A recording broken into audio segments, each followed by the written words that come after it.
Hello aspirants. Aspirants, आज का हमारा लेक्चर है ग्लोबलाइजेशन। बड़ी रिसर्च की है इस पे मैंने और हर तरह के डायमेंशन कवर करने की कोशिश की है। आप वीडियो को एंड तक देखें और अगर आप जो है बेनिफिट्स नहीं देखना चाहते, हार्म्स देखना चाहते हैं या उस तरह से कोई भी एक पर्सपेक्टिव देखना चाहते हैं तो आप सीख को आगे मूव कर सकते हैं। हम शुरू करते हैं। हम आज डेफिनेशन देखने वाले हैं, बेनिफिट्स देखने वाले हैं, हार्म्स देखने वाले हैं, उनसे रिलेटेड इम्पैक्ट्स देखने वाले हैं और उसके बाद वे फॉरवर्ड देने वाले हैं। इसमें हम बहुत ज़्यादा रिसर्च मटेरियल यूज़ करेंगे और उसके अलावा हम यहाँ पे कोटेशंस भी बहुत ज़्यादा देखेंगे। स्टार्ट करते हैं सबसे पहले डेफिनेशन से कि ग्लोबलाइजेशन है क्या। तो अगर हम एक सिंपलेस्ट वे में देखें तो ग्लोबलाइजेशन कहते हैं हम सोशल, पॉलिटिकल, इकोनॉमिक एरिना में जो पूरी दुनिया आपस में इंटरकनेक्ट हो गई है, इसको हम ग्लोबलाइजेशन कहते हैं। सोशल एरिना में अगर मैं आपको एग्जांपल दूं तो सोशल एरिना में आपके पास सॉरी मैं सोशल एरिना में आपके पास सोशल मीडिया भी है, नेटफ्लिक्स भी है।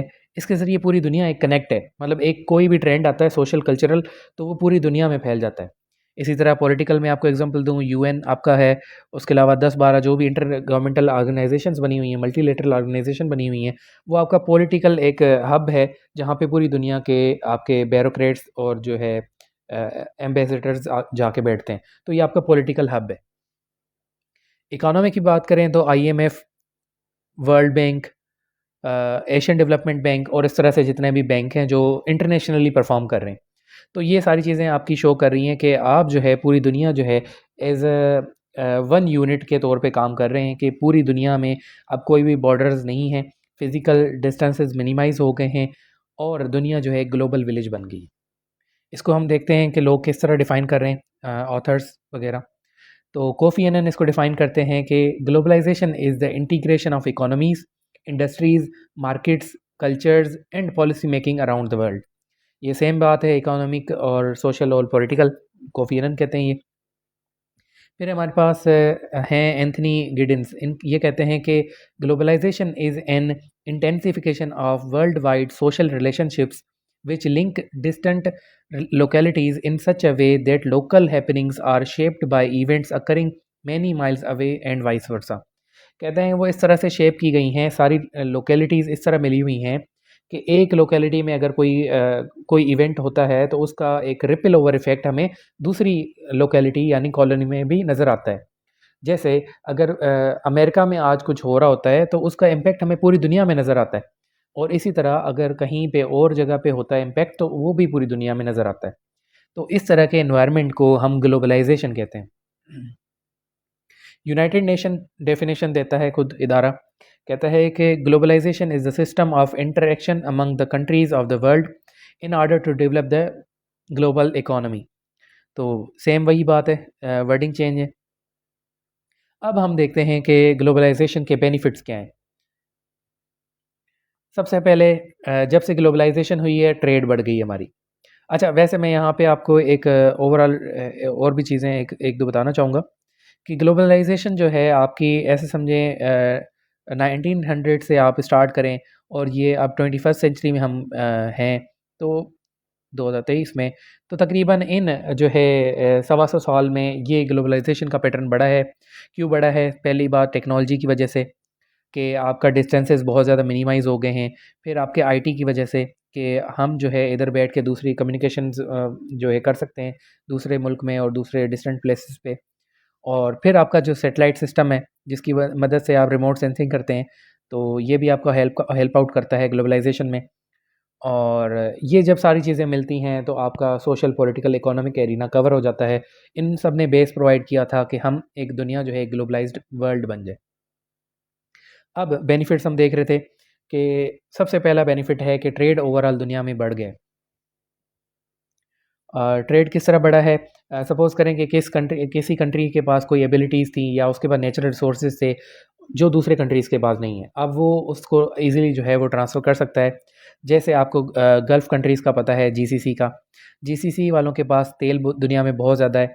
अगर हम ग्लोबलाइजेशन से पहले की बात करें, खैर उनके पास तब तो तेल नहीं था, इनका 1945 में डिस्कवर हुए थे। खैर अगर उससे पहले हम बात करें, कहीं पे अगर इनके पास तेल होता भी सही तो भी ये पूरी दुनिया को शायद उस तरह से ट्रांसपोर्ट नहीं कर पाते, क्योंकि इनके पास टेक्नोलॉजी नहीं थी, चीज़ें नहीं थी। आज ये बेहतर अंदाज में जो है पूरी दुनिया में ये ऑयल ट्रेवल कर रहा है।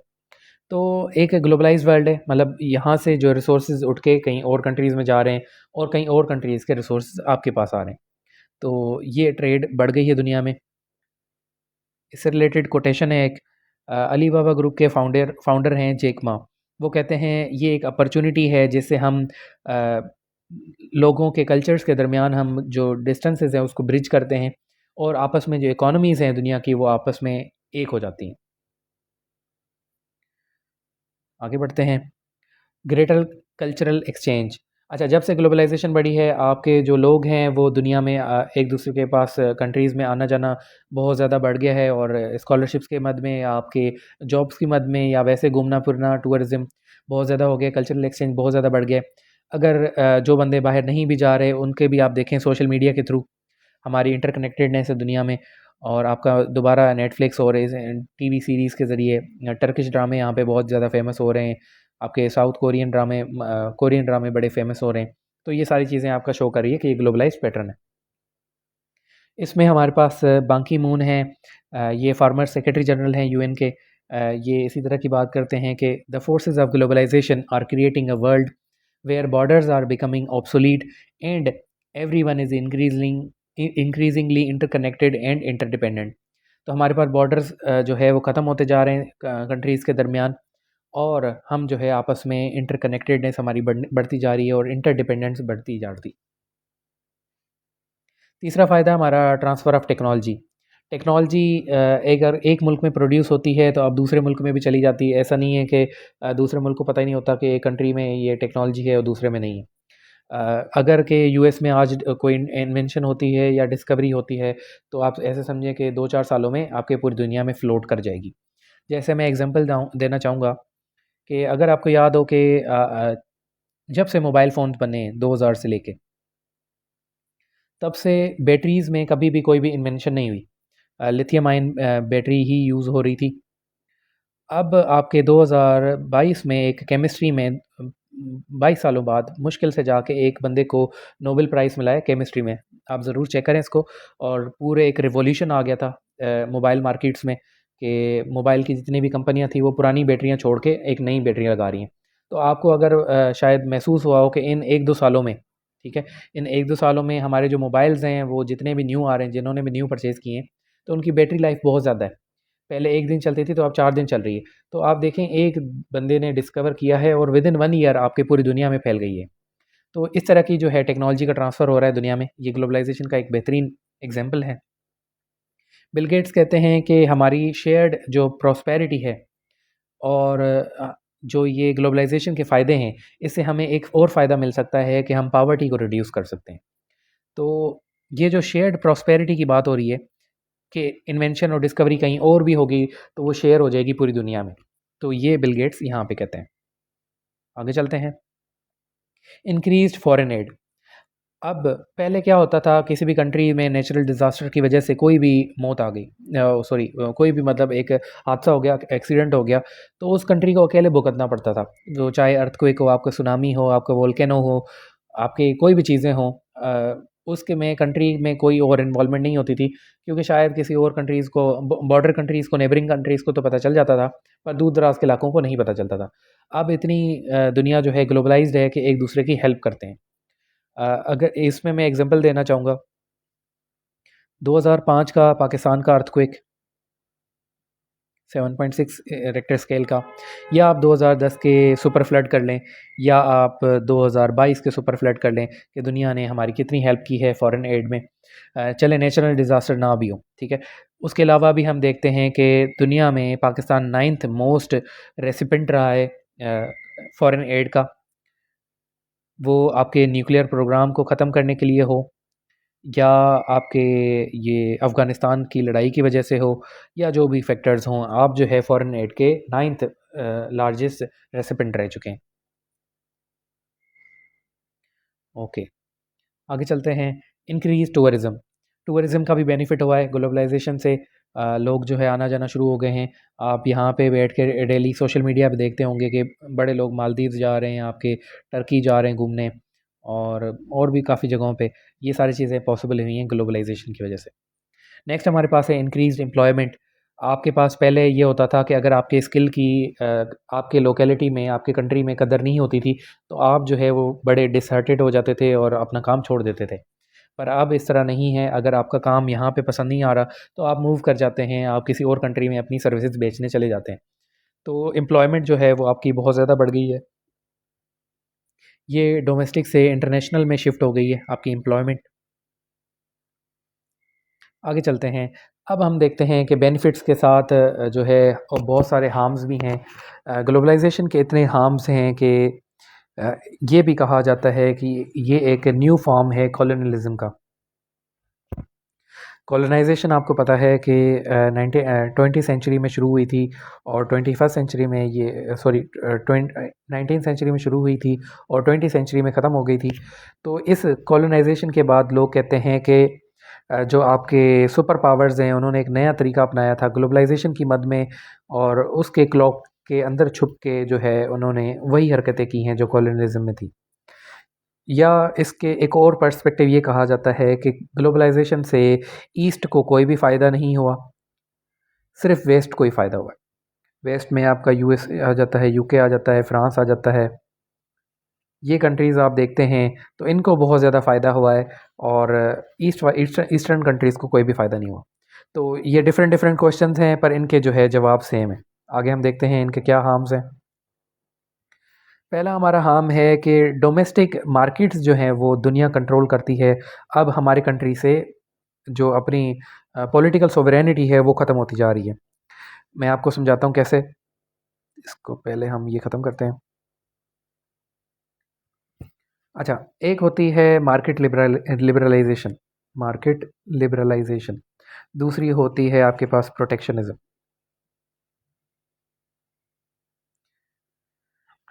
आपके पास मार्केट लिबरलाइजेशन ये होती है कि आप इकोनॉमी को पूरा लेजिस फेयर इकोनॉमी बना दें, लेजिस फेयर इकोनॉमी बना दें जिसमें गवर्नमेंट बिल्कुल भी कंट्रोल ना करे। गवर्नमेंट ये कभी भी ना बताए कि आज का आटे का रेट ये है, आज का चीनी का रेट ये है, आज का गंदम का ये रेट ये है, आज का लोहे का रेट ये है। ये कहीं भी गवर्नमेंट अगर मेंशन नहीं कर रही। गवर्नमेंट ने मार्केट्स को फुली इंडिपेंडेंट किया हुआ है और कोई चेक एंड बैलेंसेस नहीं है, चीज़ें रेगुलराइजेशन नहीं है, तो उसको हम कहते हैं मार्केट लिबरलाइजेशन या लेजिस फेयर इकोनॉमी। इसी के बरक्स अगर हम देखते हैं कि कंट्री जो है वो बहुत ज़्यादा टैरिफ लगा रही है बाहर की इंपोर्ट्स पे, या आपके मार्केट्स पे बहुत ज़्यादा चेक रख रही है कि इतनी मिनिमम प्राइस होनी चाहिए, इतना मिनिमम वेज होना चाहिए। तो इस तरह की जो चीज़ें हैं इसको हम कहते हैं प्रोटेक्शनिज्म, क्योंकि आपकी कंट्री प्रोटेक्ट कर रही होती है लोकल इंडस्ट्री को। जो आपकी लोकल इंडस्ट्री है वो चाहती है कि वही ग्रो करे, तो इसलिए जो फॉरेन प्रोडक्ट्स आ रहे होते हैं इंपोर्ट के ज़रिए, तो उन पे टैरिफ लगाया जाता है, उनको महंगा किया जाता है ताकि हमारे जो लोकल प्रोडक्ट्स हैं वो ज़्यादा बिकें। ठीक है। अब ये सारी चीज़ें हमें इकोनॉमिक ग्लोबलाइजेशन में सिखाई गई। जब इकोनॉमिक ग्लोबलाइजेशन हुई तो दुनिया ने कहा आप जो है कंट्रोल गवर्नमेंट्स क्यों कर रही हैं, आप एक नेचुरल पैटर्न में चलने दें। आपके कंट्री में जो बाहर से प्रोडक्ट्स आ रही हैं वो सस्ती आ रही हैं, तो आपको लोगों को फ़ायदा हो रहा है। आपके लोगों को सस्ती चीज़ें मिल रही हैं, पर हमारे गवर्नमेंट को पता है कि वो सस्ती चीज़ें तो मिल रही है, पर ओवरऑल आपकी जो बंदों की प्रोडक्ट्स हैं वो इतनी मैन्युफैक्चर नहीं हो रही, तो ओवरऑल कंट्री को नुकसान ही हो रहा है। तो ट्रेड लिबरलाइजेशन में ये होता है कि दूसरे कंट्री की मार्केट्स हैं वो आपकी कंट्री को कंट्रोल कर रही होती हैं। मैं आपको यहाँ पे एग्जांपल दूंगा। 2016 में हमारा फ्री ट्रेड एग्रीमेंट हुआ था चाइना के साथ। पाकिस्तान का चाइना के साथ 2016 में फ्री ट्रेड एग्रीमेंट हुआ था। उस एग्रीमेंट में ये हुआ था कि पाकिस्तान की चीज़ें चाइना और चाइना की चीज़ें पाकिस्तान बगैर नहीं जो है टैरिफ के चली जाएंगी, कोई टैक्स नहीं लगेगा। आपकी जो मूवमेंट है वो बहुत ज़्यादा हो गई है। ठीक है। जो आपके स्पेशल इकोनॉमिक ज़ोन थे, एसईजेड, जो 9 ज़ोन थे आपके सीपेक में, वो इनको यूटिलाइज़ करना चाहते थे कि एक एक ज़ोन में आपका चाइना की पूरी इंडस्ट्रियाँ आके लगें और चाइनीज़ जो हैं वो यहाँ आके सेटल डाउन हो जाएँ। वेल, उसमें ये हुआ था कि आपके पास चाइना इतना ज़्यादा मटीरियल भेजने लगा, इतना ज़्यादा मटीरियल भेजने लगा कि लोकल इंडस्ट्री आपकी तकरीबन बैठ गई। लोकल आपका कपड़ा भी सेल नहीं हो रहा था, लोकल आपके जो है रॉ मटीरियल कोई भी सेल नहीं हो रहा था। फिनिश्ड गुड्स भी आपके तकरीबन मार्केट्स बंद होने लगे थे। क्यों? क्योंकि चाइना जो है बड़ी लार्ज क्वांटिटी में चीज़ें प्रोड्यूस करता था और ओवरऑल चाइनीज़ प्रोडक्ट्स बढ़ गई थी पाकिस्तान में। फिर ये जाके 21 और 22 के दरमियान ये फ्री ट्रेड एग्रीमेंट सेकंड जो है साइन हुआ था। इसमें फ्री ट्रेड एग्रीमेंट जो है वो ख़त्म किया गया, मतलब इसमें जो है चाइना की चीज़ों पे इंपोर्ट पे कुछ टैरिफ लगाया गया ताकि हमारी जो पाकिस्तान की लोकल इंडस्ट्री है उसको थोड़ा उठाया जाए। तो शायद आप मेरा पॉइंट समझ रहे हों कि किस तरह चाइना ने किस तरह चाइना ने एक सुपर पावर ने हमारी डोमेस्टिक मार्केट को कंट्रोल किया हुआ था। हमारी डोमेस्टिक मार्केट को कंट्रोल इस तरह किया हुआ था कि वो डिफ़ाइन कर रहे थे कि जी मिनिमम रेट ये होगा, वो डिफ़ाइन कर रहे थे वर्किंग आवर इतने होंगे, वो सारी चीज़ें डिफ़ाइन कर रहे थे क्योंकि मार्केट में सबसे ज़्यादा चीज़ें ही उनकी चल रही थी। तो जो मेजॉरिटी में चल रही थी ज़ाहिर है उन्हीं की चीज़ें मानी जाएँगी। तो हमारे गवर्नमेंट का कंट्रोल तकरीबन ख़त्म हो गया था। आगे चलते हैं। अच्छा, हमने पीछे देखा कि ग्लोबलाइज़ेशन का फ़ायदा है कि फ़ॉरेन एड मिल जाता है। पर इस पे तनकीद ये है कि फ़ॉरेन एड के साथ जो कंडीशनैलिटी क्लॉज़ेज़ आते हैं कि जी हम आपको कर्ज़ा तो देंगे, पर कर्ज़े के साथ आपने ये 10 चीज़ें करनी हैं कि आपने जो अपनी करेंसी है वो डीवैल्यू करनी है। आपने जो अपनी सोशल सिक्योरिटीज़ हैं कंट्री की, वो ख़त्म करनी है, पेंशन ख़त्म करनी है। हम पाकिस्तान में देख रहे हैं आईएमएफ हमें मजबूर कर रहा है कि आप अपनी करेंसी लो करें, अपनी सोशल सिक्योरिटीज़ यानी पेंशन, आपके कंपनसेशन एक्ट्स, ये सारी चीज़ें ख़त्म करें और वर्क डिग्रेशन एक्ट वगैरह ये चीज़ें जो हैं वो बिल्कुल मिनिमाइज़ की जाएँ। तो ये सारी चीज़ें हमें फ़ॉरेन एड के साथ मुफ़्त में मिलती हैं, जो हमें बहुत ज़्यादा तंग करती हैं। हमें ये नज़र आ रहा है कि गवर्नमेंट की जो स्पेंडिंग है वो ये रिड्यूस करवाते हैं, जिस ऑस्टेरिटी में ये दो की ये अच्छी बात है, पर इन द एंड जो है वो ओवरऑल लोग पिस ही रहे होते हैं। देखें एक मिनिस्टर है, अगर मिनिस्टर की मोबिलिटी बहुत ज़्यादा होगी, उसको प्लेन आपको देंगे तो वो दिन में 10 दफ़ा जो है किसी भी शहर में आ जा सकता है। इससे आपके ओवरऑल एडमिनिस्ट्रेशन आपकी अच्छी होगी, ठीक है? एडमिनिस्ट्रेशन अच्छी होगी, बजाय कि आप उस पे रोक-टोक करें कि जी आप प्लेन क्यों यूज़ कर रहे हैं। तो ये एक जो है इतनी अच्छी चीज़ नहीं है। दूसरी बात कि इंक्रीज़िंग टैक्सेस, ठीक है, टैक्सेस बढ़ाए जा रहे हैं, आईएमएफ बढ़ा रहा है, एड तो हमें दे रहा है पर टैक्सेस बढ़ा रहा है, सब्सिडीज़ हमारी ख़त्म कर रहा है, तेल के ऊपर आपके देखा है आपने, बिजली के ऊपर, और करेंसी जो है वो डीवैल्यू हो रही है। तो ये सारी चीज़ें कंडीशनैलिटी क्लॉज़ेज़ में आती हैं, जो आपके कंट्री को हैंडीकैप करती हैं, आपको एक मतलब चेन से बाँध देती हैं आपको। और आपकी जो स्टेट की पॉलिसी मेकिंग है वो बिल्कुल डिक्रीज़ हो जाती है, आपकी सोवरेनिटी जो है अंडरमाइन हो जाती है। नेक्स्ट चलते हैं। नेक्स्ट है हमारे पास exploitation of cheap labour and resources in poor countries through MNCs. MNCs कहते हैं मल्टीनेशनल कॉरपोरेशंस को। तो हमारे पास मल्टीनेशनल कॉरपोरेशंस किस तरह, जिस तरह आपके पास है फूड में अगर देखा जाए तो केएफसी है आपके पास, मैकडॉनल्ड्स है आपके पास, ठीक है। अगर हम प्रोडक्ट्स में बात करें तो यूनिलीवर कंपनी आप देख लें, जिसके सोप्स वगैरह आते हैं, आपका डव साबुन और इस तरह के, आपका लाइफ बॉय साबुन। बहरहाल तो ये जितनी भी एमएनसीज हैं वो कहाँ पे वो आपके जो चीप लेबर है उसको एक्सप्लॉइट कर रही है। जितनी भी एमएनसीज हैं उनकी जो असेंबलिंग है वो आपके पुअर कंट्रीज़ में ये सारी चीज़ें यहाँ पे आ गई। अच्छा आप शुरू करते हैं। अच्छा, एमएनसीज डिसाइड करती हैं कि किस कंट्री में क्या प्रोड्यूस करना है, कैसे प्रोड्यूस करना है और जो है कितने वर्कर चाहिए। तो आपके कंट्री का कोई भी असर नहीं होता। आप जैसे ही उस एमएनसी से कोई भी मुल्क जो है, गवर्नमेंट जो है अपना टैक्स ले रही होती है तो वो एकदम से धमकी दे देते हैं, हम आपके इतने बंदे जो है वो ख़त्म कर देंगे, हम आपके मुल्क से चले जाएंगे, आपको ओवरऑल नुकसान होगा। तो हमारी जो गवर्नमेंट है वो प्रेशराइज होती हैं इनकी वजह से।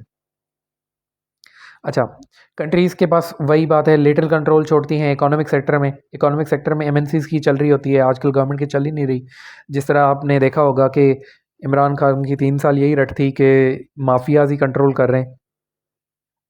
आपके शुगर माफिया हो, आपका पेट्रोलियम माफिया हो, ये माफिया कौन है असल में? ये माफिया हैं असल में एमएनसीज़। अच्छा, उसके बाद जो असेंबलिंग है आपके बहुत सारी चीज़ों की, वो आपके पुअर कंट्रीज़ में हो रही है। जैसे एप्पल की जो एप्पल मोबाइल है, उसकी जितनी भी आईफ़ोन की आपकी असेंबलिंग है वो आपके चीप लेबर्स में है। आपने देखा होगा कि लिखा होगा कि मेड इन जो है यूएसए और असेंबल्ड इन जो है चाइना। तो चाइना में क्यों असेंबल हो रही हैं जी? पाकिस्तान में क्यों असेंबल हो रही हैं चीज़ें, या आपके पुअर कंट्रीज़ में इंडिया में क्यों असेंबल हो रही हैं? क्योंकि वहाँ की लेबर चीप है। तो ये चीप लेबर को एक्सप्लॉइट कर रहे हैं। जिस तरह हमारे पास पाकिस्तान में नाइकी के जो है वो फुटबॉल जो है वो प्रोड्यूस हो रहे हैं सियालकोट में।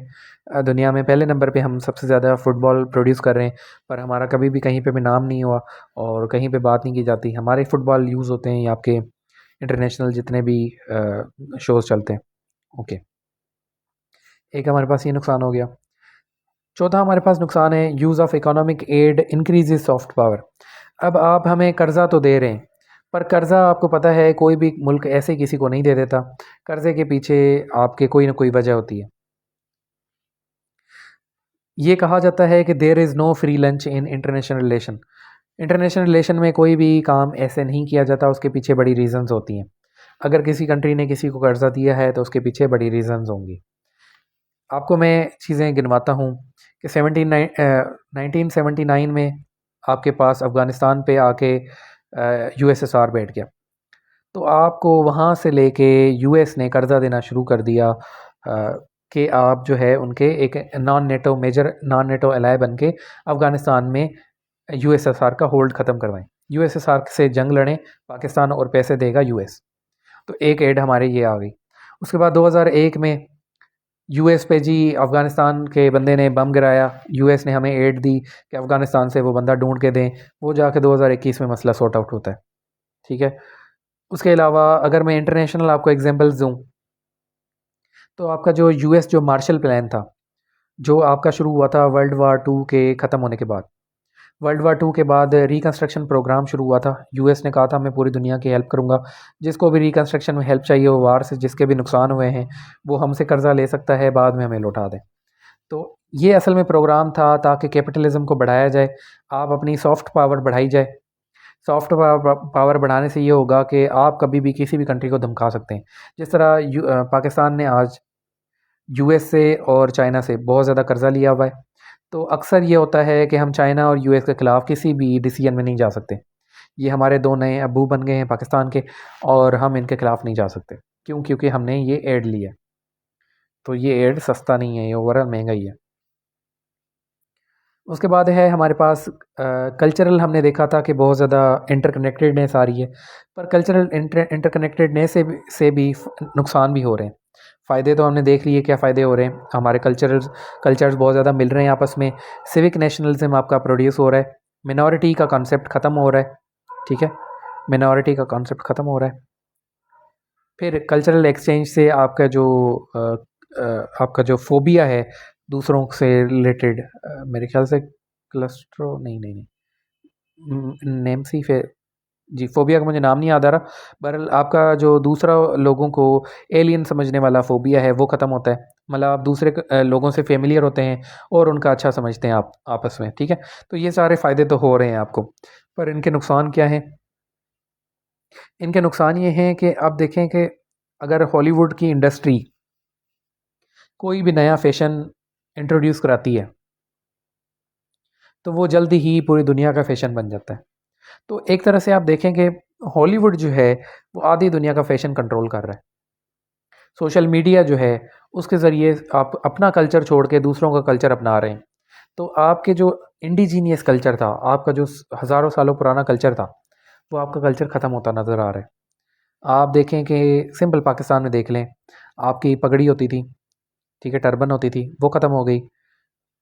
और आपके पास ये खुस्से होते थे चप्पल की जगह, वो आपके ख़त्म हो गए। मतलब आपने हर चीज़ गलत अपनाई है। वो एक जोक सुनाया जाता है कि जी गोरों ने चप्पल बनाई थी कि आप जो है वो मतलब ना गर्मियों में पहनेंगे, ठीक है, जब आपको एयर चाहिए होगी। और उन्होंने एक शूज़ बनाए थे जो आप सर्दियों में पहनेंगे जब आपको ठंड लग रही होगी। पर पाकिस्तान में देखें, गर्मियों में हम जो है शूज़ पहन के ऑफिस जा रहे हैं, स्कूल जा रहे हैं, सारी चीज़ें। और गोरों के पास क्या है, वो उनके पास तो कोई यूनिफॉर्म ही नहीं है। वो मतलब जो मर्ज़ी चाहे पहन के चले जाएँ ऑफिस। शूज़ पहने, चप्पल पहने, पर हमने क्या फॉलो किया हुआ है, नहीं जी शूज़ लाजमी है। तो हम अपने आप को अजियत ही दे रहे हैं ओवरऑल। उनके कल्चर को हम इतना पीछे पड़ गए हैं, वो अपना कल्चर वो छोड़ गए हैं शायद, हमने उनके कल्चर को ज़्यादा ज़्यादा स्ट्रिक्ट फॉलो किए। तो न्यू जो फैशन ट्रेंड्स हैं वो हमारे दिमाग ख़राब कर रही हैं। हमें जो है पैसे खर्च करके हम नई चीज़ें परचेज़ करते जा रहे हैं जो फालतू हैं हमारे लिए। कंज्यूमरिज्म बढ़ रहा है बेसिकली। उसके बाद आपका ये सोशल मीडिया और इससे, अच्छा इससे ओवरऑल क्या हो रहा है, कल्चरल इम्पीरियलिज्म हो रहा है। कल्चरल इम्पीरियलिज्म ये कि आप देखें आजकल आपको पूरी दुनिया में अगर आप डिसेंट बंदा कौन समझा जाएगा, जिसने थ्री पीस और टाई पहने होंगे, ठीक है। अब ये हमारा कल्चर तो नहीं है, हमारे कल्चर को शलवार कमीज़ को क्यों बुरा समझा जा रहा है, क्यों, क्योंकि आपके पूरी दुनिया में हॉलीवुड ने एक अपना कल्चरल इम्पैक्ट बैठा दिया है कि थ्री पीस और जो ये आपका सूट बूट है ये आपका सबसे बेहतरीन ड्रेस है, आपका सबसे डिसेंट ड्रेस है। तो ये जो इम्पीरियलिज्म है कि हमारा कल्चर ही सबसे डोमिनेटिंग कल्चर है, पूरी दुनिया में हमारा कल्चर सबसे अच्छा है, ये जो बात है ये बहुत बुरी है जो हमारे इस मीडिया से, एजुकेशन से कल्चरल इन्वेजन हो रही है, अटैक हो रहा है हमारे पास। नेक्स्ट मूव होते हैं, increasing brain drain from developing countries owing owing to corporate philanthropy of super powers. अच्छा, ब्रेन ड्रेन जी आपका कहते हैं कि आपके जो पाकिस्तान के सपोज़ करें बंदे हैं, वो यूएस आज सेटल हो रहे हैं, कह रहे हैं कि हमारे पास पाकिस्तान में कोई अपॉर्चुनिटीज़ नहीं है, कोई यूके में सेटल हो रहा है, दुबई में सेटल हो रहे हैं, ठीक है। तो ये सारा जो पाकिस्तान का ब्रेन है वो एक ड्रेन हो रहा है, ड्रेन यानी ज़ाया हो रहा है, ठीक है। ब्रेन जो पाकिस्तान का था, जो पाकिस्तान में जिसने जन्म लिया, पाकिस्तान में एजुकेशन ली, पाकिस्तान का जो है एसेट था, पर आज ड्रेन होके यूके यूएस चला गया, आज दुबई चला गया, आज ये पाकिस्तान को सर्व नहीं कर रहा। तो ये जो ब्रेन ड्रेन है आपका, ये क्या कर रहा है, ये आपकी जो एनर्जीज़ हैं, आपकी जो इकॉनमी है, वो दूसरे मुल्कों के लिए यूज़ हो रही है। दो बंदों के लिए अच्छी बात है कि वो बंदों को दूसरी कंट्रीज़ में जाके जॉब मिल जाती है, पर एक कंट्री के लिए अच्छी बात नहीं है कि आपके जो बंदे हैं वो दूसरी जगह पे जाके सर्व करें, अपने कंट्री को फ़ायदा ना दें। तो ये कि जो कॉर्पोरेट फिलैंथ्रोपी है, मतलब आपके जो एल्ट्रिज्म है, ये जो आपकी सखावत है कि आप जो है मतलब जॉब दे रहे हैं बाहर वाले कंट्रीज़, सुपर पावर्स, ये असल में जॉब्स नहीं दे रहे, असल में स्कॉलरशिप्स नहीं दे रहे, इजी सिटीजनशिप ऐसे ही नहीं रखी उन्होंने।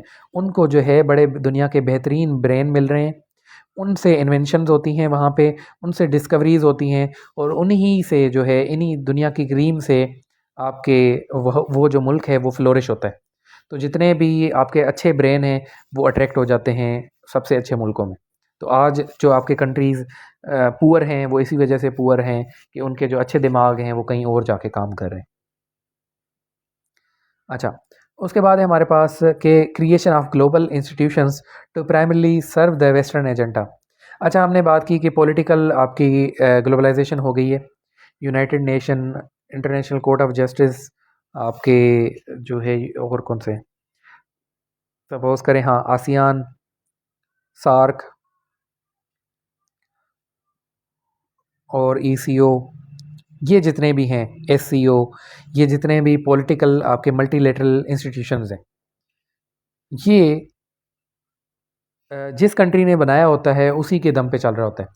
यूनाइटेड नेशन यूएसए ने बनाया, आज तक यूएसए की बहुत फॉलो होती है, वीटो पावर भी यूएसए ने खुद चूज़ करवाए थे 5 अपने दोस्त, आपके ईस्टर्न कंट्रीज़ में कोई भी नहीं है, सही है। तो ये जो सारी चीज़ें हैं, आज तक यूएन की सारी चीज़ें यूएस कंट्रोल कर रहे हैं।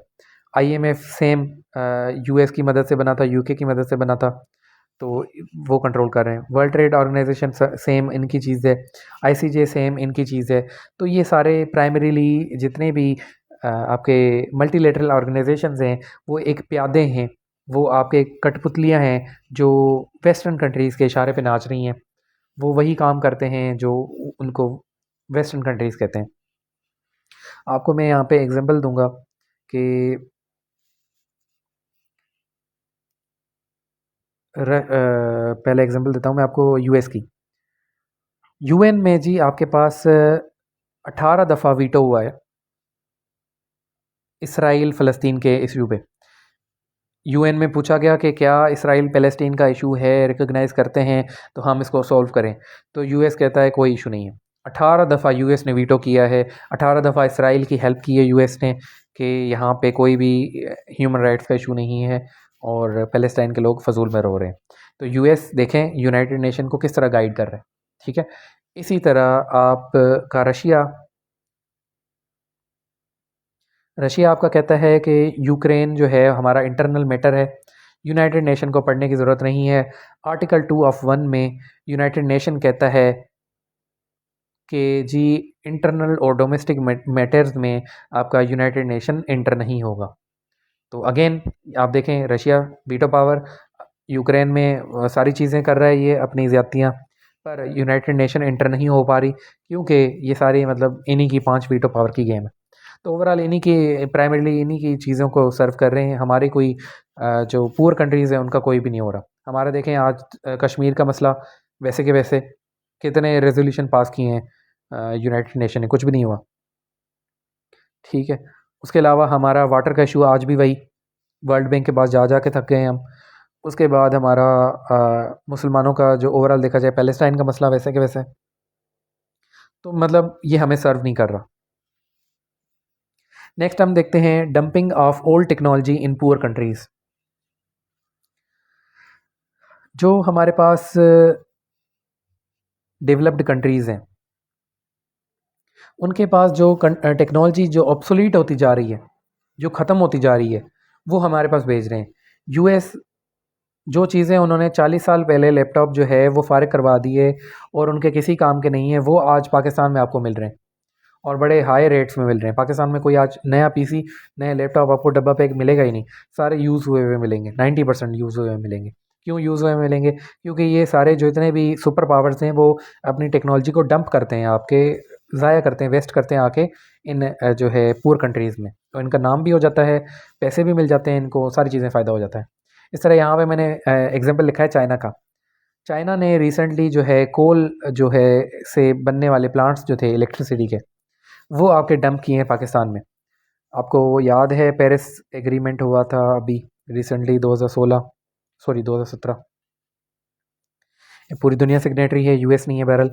तो चाइना को और इंडिया को इसमें जो है ये इनको कहा गया था कि आप कोल से बहुत ज़्यादा इलेक्ट्रिसिटी बना रहे हैं तो ये ख़त्म करें और कार्बन जो वैल्यू है आपसे नेक्स्ट टाइम से लिया जाएगा।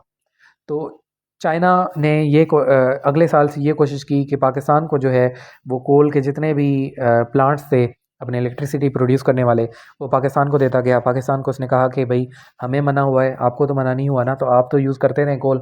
तो इससे हमने क्या देखा, पाकिस्तान जो है एनवायरमेंटल हैज़र्ड्स आते गए। यहाँ के आपके पास लाहौर जो है वो फर्स्ट मोस्ट पॉल्यूटेड सिटी बन गया पूरी दुनिया में, ठीक है। इसमें हमारी भी थोड़ी बहुत कंट्रीब्यूशन है। कंट्रीब्यूटर में हम 135th हैं पूरी दुनिया में और अफेक्टी में हम 7th नंबर पे मोस्ट अफेक्टेड कंट्री हैं आपके ग्लोबल वार्मिंग से। तो सारी ब्लेसिंग्स चाइना की है, सारी ब्लेसिंग्स हमारी इंडिया की हैं जो हमारे नियर बाय कंट्रीज़ हैं और बहुत ज़्यादा अमाउंट में ये एक कार्बन जो है वो एयर में छोड़ते हैं, तो पाकिस्तान भी गंदा होता है। मैं आपको ये बता रहा था ग्लोबलाइजेशन से आपका ये नुकसान है कि जो डंप हो रही है टेक्नोलॉजी वो आपके पुअर कंट्रीज़ में आ रही है, ख़त्म नहीं हो रही, इसको डिस्पोज ऑफ नहीं किया जा रहा और दूसरे कंट्रीज़ में भेजा जा रहा है। आगे बढ़ते हैं। अच्छा, अब इन सारी जितने भी हमने हार्मफुल इम्पैक्ट्स देखे, हमने देखा कि किस तरह ये एक न्यू फॉर्म ऑफ कॉलोनाइजेशन है, किस तरह वेस्टर्न कंट्रोल कर रहा है ये सारे ग्लोबलाइजेशन को, चीफ बेनिफिशियरी वेस्टर्न कंट्रीज़ हैं। तो इन सारों का ओवरऑल नुकसान क्या है? पहला नुकसान है rising inequality between global north and global south. Global north और ग्लोबल साउथ कहते हैं जी, ये एक टर्म फेमस हुआ था कि दुनिया इस तरह है, जितने भी कंट्री नॉर्थ में हैं, ठीक है, ये ज़ीरो पॉइंट से आपके जितने भी कंट्री नॉर्थ पे हैं तो वो बहुत ज़्यादा अमीर हैं, वो आपके डेवलप्ड कंट्रीज़ हैं। मोस्ट ऑफ आपका यूएस यहाँ आ जाता है, यूके, ये यूरोप पूरा यहाँ पे आ जाता है, रशिया, चाइना, ठीक है। पाकिस्तान थोड़ा सा मिड लाइन से दरमियान है, ये नहीं दरमियान नहीं, सॉरी कट नहीं कर रहा, नीचे है, ठीक है। तो जितने भी कंट्रीज़ आपके ईस्ट सॉरी ये साउथ में, तो साउथर्न कंट्रीज़ जितने भी हैं, पूरा आपका अफ्रीका, पूरा आपका ऑस्ट्रेलिया, आपकी यहाँ पे साउथ ईस्ट एशिया, ये जितने भी कंट्रीज़ हैं ये पुअर कंट्रीज़ शामिल होते हैं। तो नॉर्थ और साउथ में बहुत ज़्यादा गैप बढ़ता जा रहा है। ग्लोबल नॉर्थ और ग्लोबल साउथ में इनइक्वालिटी बहुत ज़्यादा बढ़ती जा रही है। आपका मैथ्यू इफ़ेक्ट जो है यहाँ पे लागू होता है। मैथ्यू इफ़ेक्ट कहता है कि गरीब और गरीब हो रहा है, अमीर और अमीर हो रहा है। तो पैसा पैसों को कमा रहा है, ये मैथ्यू इफ़ेक्ट है।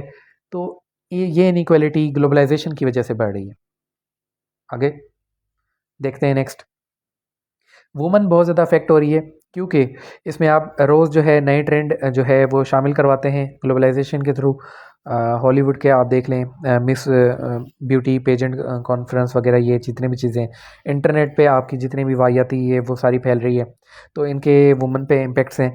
दूसरी चीज़, ग्लोबलाइजेशन में वुमन के लिए कम सबसे कम सोचा गया है। आपके चिल्ड्रन के लिए भी सोचा गया है, आपके हर ओवरऑल हर चीज़ के लिए सोचा गया है, पर वुमन पे सबसे कम सोचा गया है।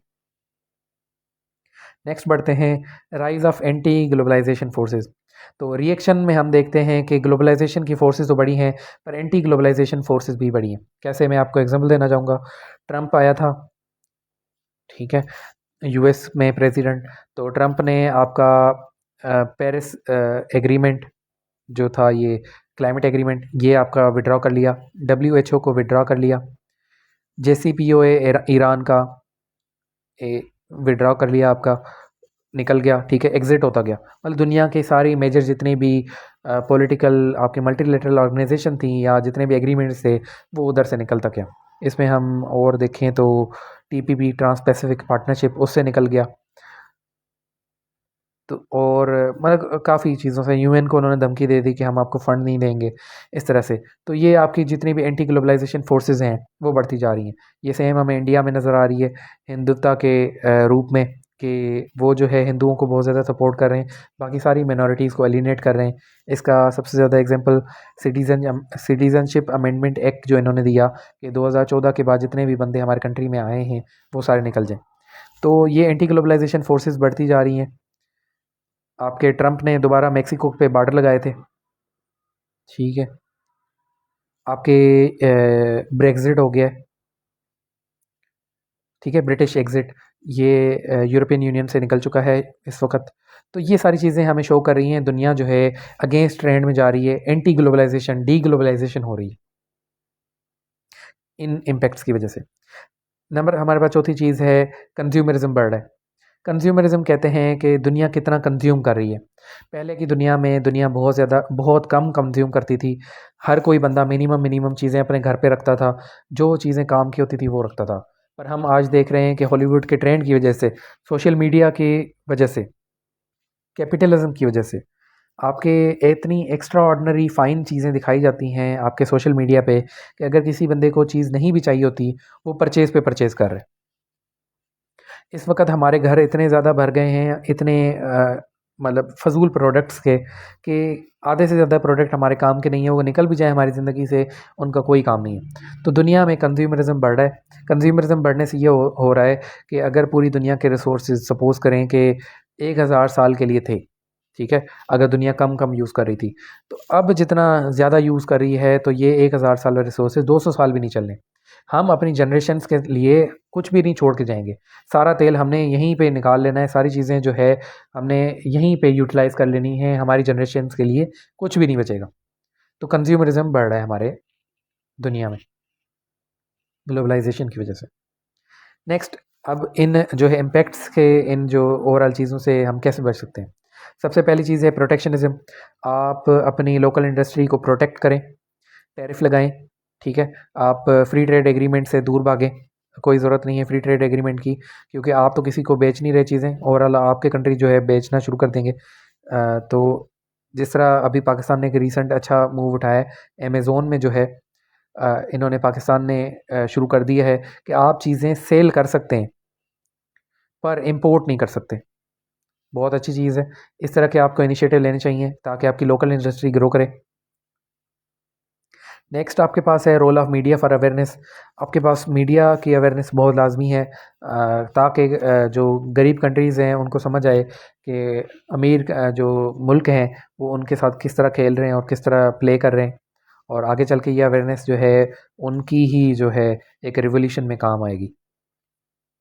नेक्स्ट, जी हाँ, रिस्पॉन्सिबिलिटी जो है, ओनस जो है, वो डेवलप्ड नेशन पे है कि वो किस तरह लीड करते हैं, ये एक्सप्लॉयटेशन कैसे अवॉइड करते हैं, ठीक है।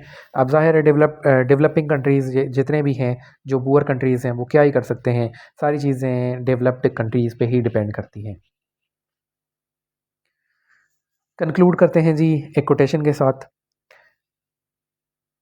कनाडा की प्राइम मिनिस्टर जो हैं जस्टिन ट्रूडो, ये कहती हैं globalisation has the potential to bring great benefits but it must be managed responsibly and with a sense of fairness and equity.